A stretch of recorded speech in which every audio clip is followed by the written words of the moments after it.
El reloj de bolsillo de oro macizo descansaba en la palma de Antonio, inmóvil. Sus manecillas se habían detenido exactamente a las 3:15 de la tarde, 10 años atrás.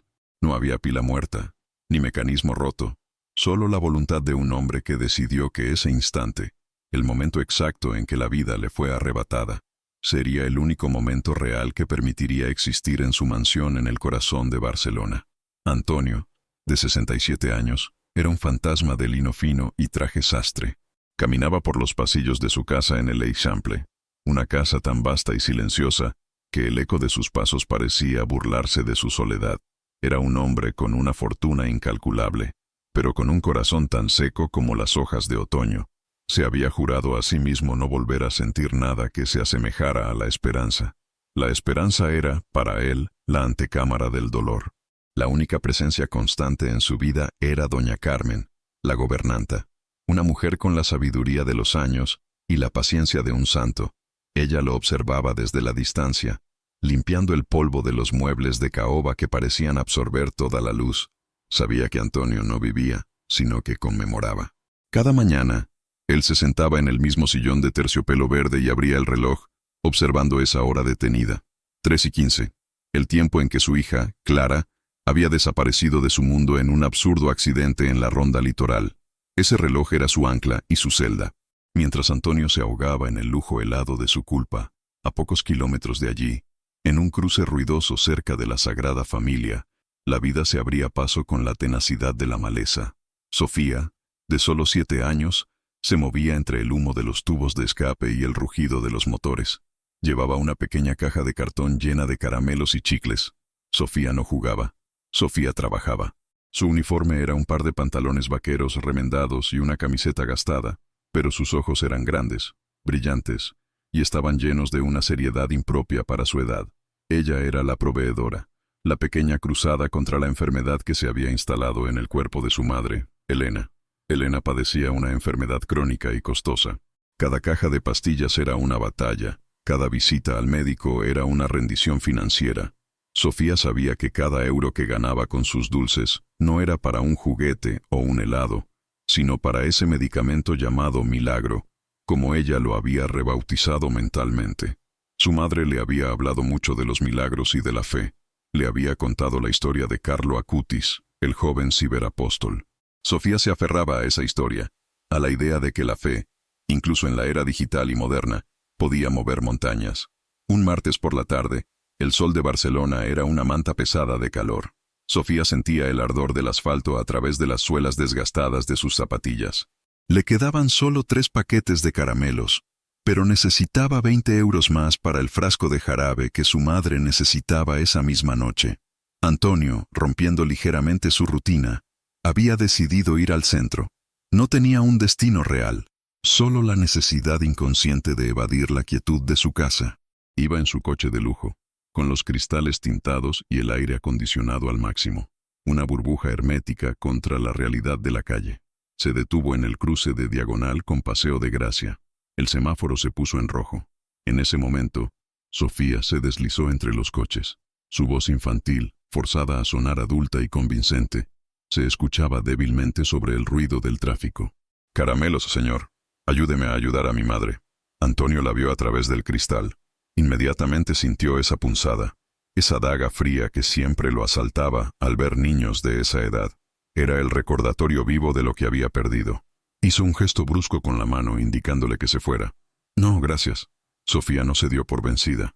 Se acercó un poco más, apoyando las manos diminutas sobre el capó brillante. «Mire, señor, son los mejores caramelos de limón. Solo 2 euros». Antonio se irritó. Su paz, su burbuja de apatía controlada, estaba siendo pinchada. Iba a bajar la ventanilla para reprenderla, para ordenarle que buscara un lugar seguro, pero justo en ese instante, un motorista impaciente que intentaba colarse en el carril aceleró demasiado cerca de Sofía. Ella se sobresaltó, perdió el equilibrio y tropezó con el bordillo de la acera. La caja de cartón voló por el aire, esparciendo caramelos de todos los colores sobre el asfalto. El motorista siguió de largo, sin mirar atrás. Sofía no lloró de dolor, sino de frustración. Sus manos temblaron mientras intentaba recoger los dulces ya sucios, su preciada mercancía. Eran los últimos. El jarabe de su madre se alejaba con cada caramelo manchado. Antonio reaccionó, no con lógica, sino con un reflejo visceral, el mismo que lo había abandonado 10 años atrás, cuando vio las luces de la ambulancia. Se sintió arrojado fuera de su cuerpo. Abrió la puerta del coche de golpe, importándole poco el embotellamiento que generaba. Se acercó a Sofía, que estaba arrodillada, el rostro cubierto de polvo. ¿Estás bien, niña? Ella levantó la cabeza, y sus grandes ojos oscuros se encontraron con los de Antonio. Había una mezcla de miedo y rabia en esa mirada, una rabia pura de injusticia infantil. «Están sucios. Ahora no sirven», exclamó Sofía, con la voz quebrada. Antonio sintió que el aire le faltaba. El rostro de Sofía, sucio y con el pelo revuelto, le recordó terriblemente a Clara en una foto de infancia que guardaba en su mesita de noche. La punzada se convirtió en un desgarro. El semáforo cambió a verde. Las bocinas resonaron, estridentes y exigentes. Antonio se agachó. «No te preocupes por los caramelos. Dame la caja». Él sacó de su bolsillo un billete de 50 euros. «Toma, compra más. Y por favor, vete a casa. Esto no es lugar para ti». Sofía miró el billete. Era una fortuna. Sus ojos se abrieron como platos. «No, señor. No puedo aceptarlo. Es demasiado. Y solo me quedan estos caramelos». Ella le ofreció un chicle envuelto, el único que no había tocado el suelo. «Tómelo. Me pagará solo por esto». Antonio sintió que su lógica rígida se deshacía ante la dignidad de esa niña. Él aceptó el chicle. Un chicle de menta. Guardó el billete en la mano de Sofía, cerrando sus dedos sobre él. «Tómalo. Y ahora vete. Prométeme que no volverás a acercarte a los coches». Sofía asintió, aturdida por la generosidad inesperada. «Gracias, señor. Que Dios lo bendiga». Antonio volvió a su coche, cerró la puerta de golpe y arrancó. Las bocinas lo seguían, pero él ya no las escuchaba. Sentía el sabor del chicle en su boca, un sabor infantil, dulce y refrescante. Había roto las reglas de su propia reclusión. Había interactuado con la vida. Y lo peor de todo, o quizá lo mejor, no pudo sacarse de la cabeza la imagen de Sofía, la pequeña vendedora de la que no sabía nada, excepto que era un espejo roto de su pasado. Esa noche, Antonio no pudo mirar el reloj. Se sentó en su sillón, pero la imagen de Sofía reemplazó la de Clara en su mente. Doña Carmen entró con un té de manzanilla. «Antonio, ¿se siente bien? Ha estado muy callado». «Más de lo usual, quiero decir». Antonio asintió lentamente. «Sí, Carmen. Solo he visto algo hoy.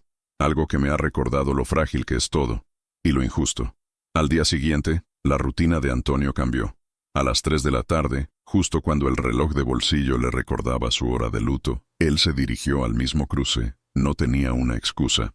Simplemente tenía que asegurarse de que Sofía estuviera a salvo, o al menos, de que el dinero que le había dado se hubiera usado para un propósito genuino.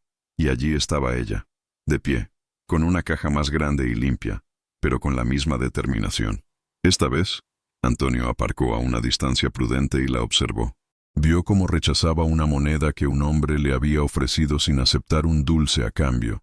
Vio su honestidad feroz. Cuando el semáforo se puso en rojo para Antonio, él no esperó.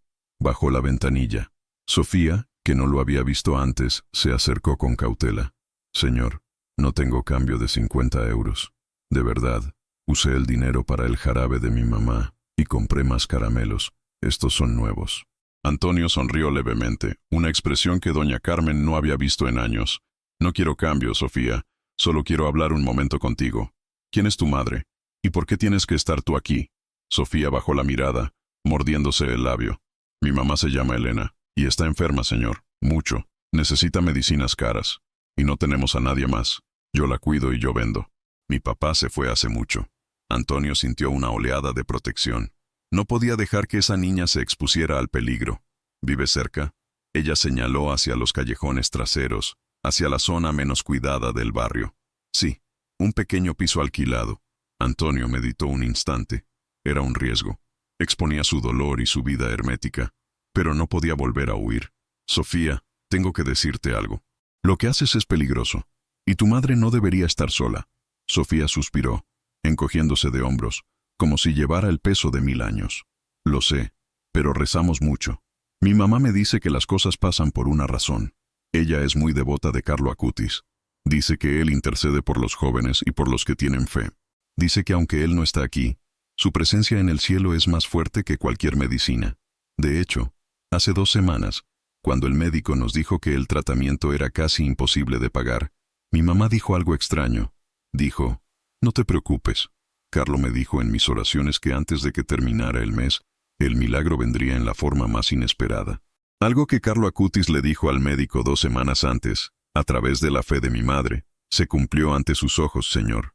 Mi madre tiene una fe ciega, absoluta. Y yo también, por eso sigo aquí vendiendo. El nombre de Carlo Acutis resonó en el coche. Antonio, un hombre de ciencia y escepticismo, sintió un escalofrío que no tenía nada que ver con el aire acondicionado. ¿Un milagro? ¿Una profecía de su madre justo antes de que él, la persona más improbable, apareciera con 50 euros? Antonio no era religioso, pero creía en las coincidencias terribles. ¿Podría ser que el destino ahora le ofreciera una coincidencia bondadosa? Antonio se recostó en el asiento. Necesitaba tiempo para procesar. Sofía, ¿puedo llevarte a ti y a tu madre a cenar esta noche? En un lugar seguro, solo para hablar. Sofía dudó. Su madre le había advertido siempre sobre los extraños, pero este señor no parecía peligroso. Parecía solo muy triste. Déjeme preguntarle a mi mamá. Antonio le dio su tarjeta. Antonio Beltrán. Llámame cuando puedas. Por favor, no vuelvas a la calle hoy. Esa noche, Sofía y Elena, pálida y frágil, pero con una sonrisa dulce, se encontraron con Antonio en una discreta cafetería. Elena no se impresionó por el dinero o el coche. Se sintió atraída por la tristeza profunda que irradiaba Antonio. Ella le contó su vida con serenidad. Habló de su enfermedad, de la fe en Carlo Acutis, y de cómo Sofía era su motor y su milagro diario. Habló de la frase que le había dicho al médico en su última visita, cuando él le explicó la gravedad de su pronóstico. Mi fe me dice que la solución llegará, no en un hospital, sino a través de la bondad. Antonio escuchó, sin hablar apenas. Entendió que la bondad era lo único que le quedaba por rescatar en sí mismo. Elena no le pedía nada, solo le daba las gracias por haber cuidado de su hija. Antonio, sintiendo que una muralla de hielo se resquebrajaba, les hizo una propuesta audaz. Necesito ayuda. Mi casa es demasiado grande. Necesito compañía. Y ustedes necesitan un lugar seguro. Les ofrezco el ala de invitados. Seguridad, comida y atención médica para usted, Elena. A cambio solo quiero que vivan, que me permitan ver la vida a través de los ojos de Sofía. Elena se echó a llorar, pero no de pena, sino de alivio. Era la respuesta a sus oraciones. El milagro de la forma más inesperada. La bondad en un traje de lana fría. Antonio se sintió asustado. Estaba rompiendo el pacto que había hecho con la muerte. Estaba invitando el caos, el ruido, la vida a su santuario de luto. Sofía y Elena se mudaron 2 días después. La casa de Antonio cobró vida. Sofía no era ruidosa, pero su presencia era una melodía. Hacía sus deberes en la biblioteca, jugaba con una muñeca que Antonio le compró y charlaba sin parar con doña Carmen, que parecía rejuvenecer 10 años. Antonio las observaba desde la distancia. La tos de Elena lo perturbaba, pero la risa clara de Sofía lo sanaba. Por primera vez en una década, no sintió la urgencia de mirar el reloj detenido. El tiempo, para Antonio, había dejado de ser un verdugo y se había convertido en un simple flujo. Un día, Sofía encontró el reloj de bolsillo olvidado en la mesita de noche. Lo tomó entre sus manos y se lo llevó a Antonio, que leía el periódico. «Señor Antonio, ¿por qué su reloj no funciona? Siempre marca la misma hora». Antonio sintió que el mundo se detenía por un segundo, a pesar de que la vida seguía moviéndose a su alrededor. Es un recuerdo, Sofía. Un recuerdo de la hora en que mi corazón se rompió. Mi hija, Clara, murió justo a las 3:15. Sofía se sentó a su lado, sin miedo a la tristeza que emanaba de él. Lo examinó con atención. Mi mamá me dice que cuando algo se rompe, no significa que haya que tirarlo. Solo significa que hay que darle una nueva misión. Si su corazón se rompió, señor, es porque era muy grande, y el tiempo no tiene por qué ser malo. Ella le devolvió el reloj. Antonio sintió el peso del metal. Lo cerró y lo guardó, sintiendo que el reloj era más pesado ahora que la culpa que representaba. Si crees que el destino une a las personas correctas, escribe destino en los comentarios. La tranquilidad de su nuevo arreglo no duró mucho. Elena empeoró. La tos se hizo más violenta. La doctora, que Antonio había contratado inmediatamente, le dio un diagnóstico grave. Necesitaba una operación compleja y costosa que solo se realizaba en una clínica muy específica. La operación debía realizarse en menos de 2 semanas. Antonio estaba dispuesto a pagar lo que fuera. Él había abierto su corazón. No iba a permitir que se lo arrancaran de nuevo. Pero el conflicto surgió de donde menos lo esperaba. El pasado de Elena. Una mañana, Antonio recibió una llamada de un abogado de asuntos sociales. Habían rastreado a Elena y Sofía. Existía una orden de investigación debido a la negligencia percibida por la enfermedad de Elena y el trabajo de Sofía en la calle. El padre de Sofía, un hombre irresponsable y violento que había desaparecido hacía años, había reaparecido al enterarse de la riqueza que ahora rodeaba a su hija y estaba intentando obtener la custodia legal para sacar provecho. El abogado fue claro. Si Elena no demostraba un cuidado legal inmediato y la capacidad de costear su tratamiento y el bienestar de Sofía, la niña sería puesta bajo tutela del Estado. Antonio sintió el pánico. Perder a Sofía, justo cuando había comenzado a vivir de nuevo, era impensable. No solo eso, sino que la tensión y el estrés estaban acelerando el deterioro de Elena. «Tenemos que actuar rápido, Antonio», dijo doña Carmen, su voz firme. «Este hombre, el padre, solo quiere su dinero. Necesitas demostrar legalmente que Sofía está en un entorno seguro y que usted es su guardián moral, si no legal». Antonio se reunió con Elena. Ella estaba postrada, pero su fe seguía siendo inquebrantable. «Antonio, esto es el último obstáculo. El demonio de mi pasado intentando robar el milagro. No lo permitiremos. Tenemos que hacer la operación antes de que el juez decida, y tengo que demostrar que puedo proveer la mejor vida para Sofía». Él movió cielo y tierra, utilizando todos sus contactos y su poder financiero para acelerar la operación de Elena. La noche antes de la cirugía, Elena tuvo una crisis respiratoria grave. Antonio tuvo que llevarla de urgencia a la clínica. Sofía estaba aterrada, aferrada a la mano de Antonio. En la sala de espera, mientras los médicos luchaban por estabilizar a Elena, Antonio sintió la presión del reloj detenido en su bolsillo. La hora de la tragedia. 3:15. Siempre la misma hora. El momento en que la vida se rompe. Sofía estaba llorando en silencio. Su fe, por primera vez, flaqueaba. «Antonio, ¿mamá se va a ir con Carlo Acutis?» Antonio la abrazó, su traje empapado en las lágrimas de la niña. «No, tu madre es demasiado luchadora. Ella se queda aquí. Ella tiene que ver cómo te conviertes en la mujer fuerte que ya eres». Él la sostuvo con fuerza. En ese abrazo sintió que la culpa de los últimos 10 años se concentraba en un punto agudo. Era la hora. Tenía que elegir entre la vida y la muerte, entre el luto y el futuro. Sacó el reloj de bolsillo. Lo miró fijamente. Las manecillas marcaban 3:15, la hora en que Clara murió, la hora en que su vida se detuvo. Antonio miró a Sofía, a sus ojos llenos de esperanza y miedo, y entendió que el pasado no podía dictar el futuro. Con un movimiento decidido y tembloroso, deslizó la corona del reloj y giró la aguja. Luego, presionó el botón que activaba el mecanismo. Se escuchó un pequeño tic-tac, apenas audible, rompiendo el silencio opresivo de la sala de espera. El reloj había vuelto a moverse. El tiempo de Antonio había comenzado de nuevo. En ese momento, la doctora salió de la sala. «Elena está estable.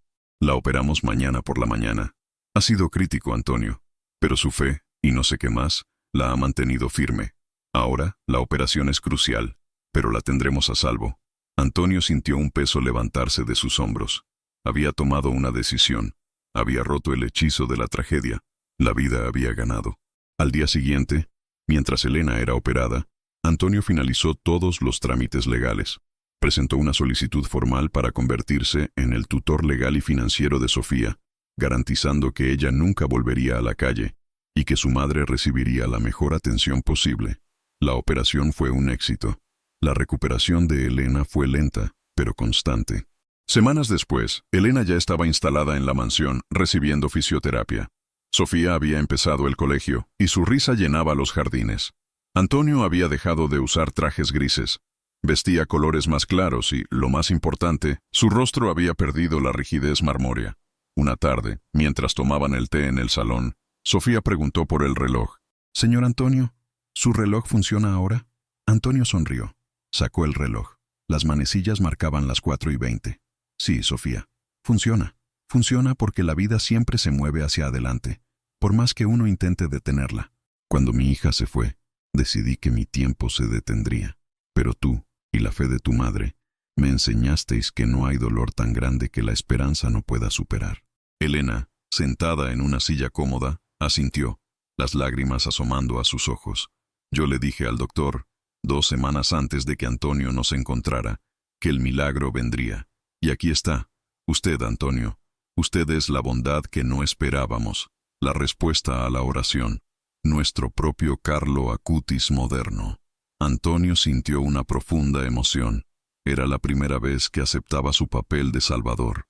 No era la riqueza lo que lo había salvado, sino la capacidad de dar amor sin esperar nada a cambio. Había encontrado la redención. No podía recuperar a Clara, pero podía dar un futuro a Sofía y a Elena. Había cumplido la profecía de fe de una madre. Había visto el cumplimiento ante sus propios ojos. La mansión de Barcelona ya no era un mausoleo, era un hogar. Un hogar lleno de historias, de dulces y de risas. Un hogar donde el tiempo corría libremente, marcando segundos de felicidad compartida. Si esta historia tocó tu corazón, dale like y comparte con quien es tu verdadera familia.